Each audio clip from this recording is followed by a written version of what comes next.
अस्सलाम वालेकुम स्टूडेंट, जैसा कि आप जानते हैं मैं हूं आपका केमिस्ट्री टीचर सर सकलैन। तो बेटा हम क्लास 10th की केमिस्ट्री डिस्कस कर रहे थे चैप्टर नंबर 2।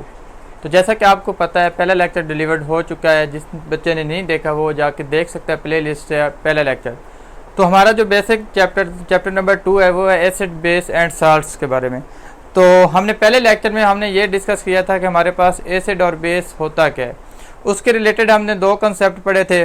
फर्स्ट वन हमने पढ़ा था अर्हेनियस कंसेप्ट, उसके बाद हमने पढ़ा था ब्रोंस्टेड-लोरी कंसेप्ट, इन डिटेल पढ़ा था। आज हमने पढ़ना है थर्ड स्टेप, जो हमारे पास थर्ड कंसेप्ट था। अब बेटा व्हाइट बोर्ड की तरफ देखें कि हमारे पास जो थर्ड कंसेप्ट था वो था लिवेस कंसेप्ट। आज हमने इसको इन डिटेल में डिस्कस करना है कि हमारे पास लिवेस कंसेप्ट होता क्या है। अब देखें कि सबसे पहले हमारे पास जिस तरह हमने एसिड और बेस पढ़ा था कि हमारे पास जो अर्हेनियस कंसेप्ट था उसके मुताबिक एसिड की डेफिनेशन क्या थी। उसके बाद हमने पढ़ा था कि ब्रोंस्टेड-लोरी का जो हमारे पास कंसेप्ट था उसके मुताबिक एसिड और बेस की डेफिनेशन क्या थी। सेम उसी तरह हमने आज ये पढ़ना है कि हमारे पास जो लिवेस कंसेप्ट है उसके मुताबिक एसिड क्या होता है और बेस क्या होती है। अब देखते हैं कि हमारे पास जो लिवेस कंसेप्ट था उसके मुताबिक substance accept pair of electrons. बेटा हमारे पास एसिड वो होगा जो a pair of electron accept करेगा। अब जो हमारे पास सब्सटेंस है ये कुछ भी हो सकता है, हमारे पास ये मॉलिक्यूल भी हो सकता है, आयन भी हो सकता है, ये मॉलिक्यूल भी हो सकता है और आयन भी हो सकता है। ये था हमारे पास लिवेस एसिड के ऐसा सब्सटेंस जो हमारे पास इलेक्ट्रॉन का पेयर एक्सेप्ट करे, वो हमारे पास क्या कहलाएगा, लिवेस एसिड। अब देखते हैं कि हमारे पास लिवेस एसिड का हमारे पास रूल्स क्या है कि कौन सा पेयर्स एक्सेप्ट करे, कैसे एक्सेप्ट करे। बेटा आपको पता है हमने पढ़ते हैं इस लेवल पे डुप्लेट रूल और ऑक्टेट रूल। अब हमारे पास अगर कोई भी ऐसा कंपाउंड है, कोई भी ऐसा एलिमेंट्स है जिसका ऑक्टेट रूल हमारे पास कंप्लीट नहीं है, मतलब कि उसके वैलेंस शेल में 8 इलेक्ट्रॉन पूरे नहीं है, डेफिशिएंसी है 2 इलेक्ट्रॉन्स की, तो वो हमारे पास कंसेप्ट में आएगा लिवेस एसिड के। फॉर एग्जाम्पल जिस तरह हमारे पास AlCl3 है, BF3 है, FeCl3 है, हमारे पास इनका जो सेंट्रल एटम है वो हमारे पास 6 इलेक्ट्रॉन रखता है, उसका ऑक्टेट रूल कंप्लीट नहीं है। इसलिए हमारे पास जो लिवेस कंसेप्ट था वो ये कहता था कि हमारे पास लिवेस एसिड ऐसा एसिड होगा जो हमारे पास अब पेयर ऑफ इलेक्ट्रॉन एक्सेप्ट करेगा। तो ये हमारे पास कुछ ऐसे एलिमेंट्स हैं जिनका सेंट्रल एटम हमारे पास 6 इलेक्ट्रॉन रखता है, तो इनमें 2 इलेक्ट्रॉन की क्या है, डेफिशिएंसी है, तो ये हमारे पास कैटेगरी में फॉल करते हैं लिवेस एसिड की। उससे फर्दर हम अगर मूव ऑन करते हैं तो हमारे पास जो सिंपल केटाइंस वगैरह होते हैं, आपको पता है केटाइंस पे चार्ज कौन सा होता है, पॉजिटिव चार्ज।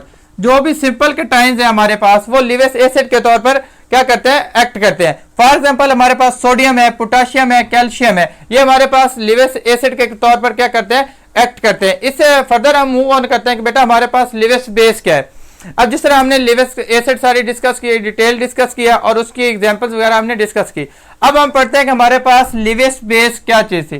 बेटा सेम उसी तरह हमारे पास जो सब्सटेंस है, हमारे पास any substance that donate a pair of electrons, ये हमारे पास सब्सटेंस आपको पहले भी बता चुका हूं, मॉलिक्यूल भी हो सकता है और आयन की फॉर्म में भी हो सकता है।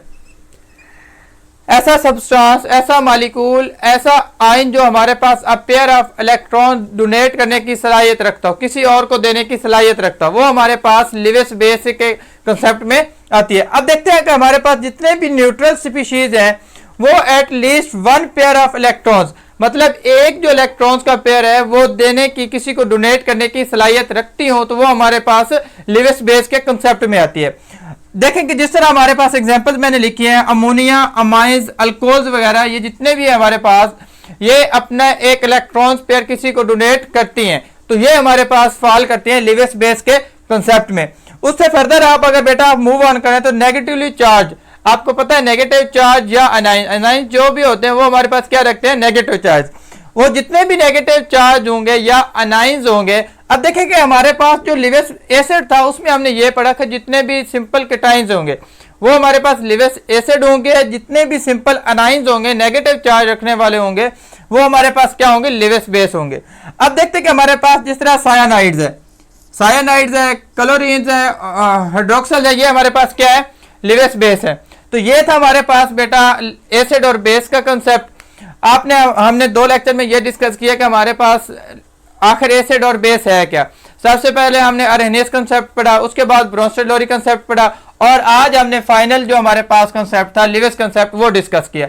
अगर बेटा इस एसिड इन कंसेप्ट के बारे में आपकी कोई भी मिसकंसेप्ट है, आपका कोई भी क्वेश्चन है, आप इन कमेंट सेक्शन पूछ सकते हैं। अच्छा, उसके बाद बेटा आज हम डिस्कस करते हैं इस चैप्टर की जो हमारे पास एसिड बेस हमने स्टार्ट किया है उनकी जनरल प्रॉपर्टीज पढ़ते हैं। अब बेटा जनरल प्रॉपर्टीज हमारे पास कोई भी चीज होती है उसकी दो तरह की होती है, या फिजिकल प्रॉपर्टीज होती है या केमिकल प्रॉपर्टीज होती है। अब देखें कि अगर फिजिकल प्रॉपर्टीज हम देखें तो हम सारी फिजिकल प्रॉपर्टीज हैं जो चैप्टर के स्टार्ट में हम डिस्कस कर चुके थे, जो मैंने फर्स्ट लेक्चर आपको डिलीवर किया था, इन डिटेल मैंने आपको समझाया भी था, पढ़ाया भी था। एसिड और बेस की जितनी भी हमारे पास जितने भी फिजिकल प्रॉपर्टीज थी, ऑर्डर वगैरह पढ़ा था, उनके रिएक्शन वगैरह पढ़ा था, लिटमस पेपर के साथ रिएक्शन वगैरह पढ़ा था, वो हम फर्स्ट लेक्चर में क्या कर चुके हैं, डिस्कस कर चुके हैं। आज हम पढ़ते हैं कि केमिकल हमारे पास प्रॉपर्टीज क्या है, कि उनकी फॉर्मेशन किस तरह होती है एसिड की। अब बेटा देखें कि पहला रिएक्शन मैंने लिखा है रिएक्शन विद द मेटल्स। अब देखें जिस तरह सोडियम है, पोटाशियम है, कैल्शियम है, मैग्नीशियम है, जिंक है, ये हमारे पास क्या है, सारी मेटल्स हैं। अब बेटा आपने इन केमिकल प्रॉपर्टीज में एक बात जो सरे फरिस्त रखनी है, नुमाया रखनी है, याद रखने वाली बात है बेटा, बिल्कुल इजी है, आप अपनी मर्जी की कोई भी एग्जाम्पल चूज कर सकते हैं। जरूरी नहीं है कि आप बुक वाली एग्जाम्पल उठाएं या ये रट्टा लगाने की कोशिश करें। आप मेटल्स वगैरह की कोई मेटल इस्तेमाल करके आप उसका प्रोडक्ट बना सकते हैं। लेकिन एक बात आपने माइंड में रखनी है कि जो आप रिएक्टेंट यूज कर रहे हैं और जो आप प्रोडक्ट बना रहे हैं, आपका प्रोडक्ट कभी भी गलत ना हो। अगर आपका प्रोडक्ट गलत होगा तो आपका वो सारा रिएक्शन क्या हो जाएगा, गलत हो जाएगा। आपने सिर्फ इस प्रॉपर्टीज में, केमिकल प्रॉपर्टीज में सिर्फ अपने प्रोडक्ट को देखना है। एग्जाम्पल अगर आप खुद से देना चाहते हैं, कोई कंसेप्ट की एग्जाम्पल देना चाहते हैं तो आप दे सकते हैं, लेकिन उसके लिए कंडीशन ये है कि आपका जितना भी प्रोडक्ट बने वो आपके क्या बने, सही बने। अब बेटा देखते हैं कि हमारे पास जिस तरह पहला हमने मेटल्स के साथ रिएक्शन करवाया कि इसमें हमारे पास जो हाइड्रोजन है इसकी क्या हो रही है, एवोल्यूशन हो रही है।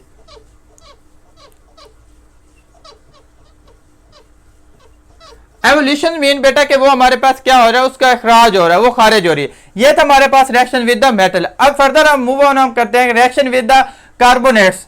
अब जो कार्बोनेट्स और बाइकार्बोनेट्स के रिएक्शन होते हैं बेटा, ये भी हमारे पास सेम है, जिस तरह मैंने पहले बताया कि आपने प्रोडक्ट ही देखना होता है। अब देखते हैं कि हमारे पास रिएक्शन हो रहा है। अब इसमें हमारे पास क्या होती है कि कार्बन डाइऑक्साइड क्या हो रही है, एवोल्यूशन हो रही है। कार्बन डाइऑक्साइड की क्या हो रही है, एवोल्यूशन हो रही है, वो इवॉल्व हो रही है, खारिज हो रही है।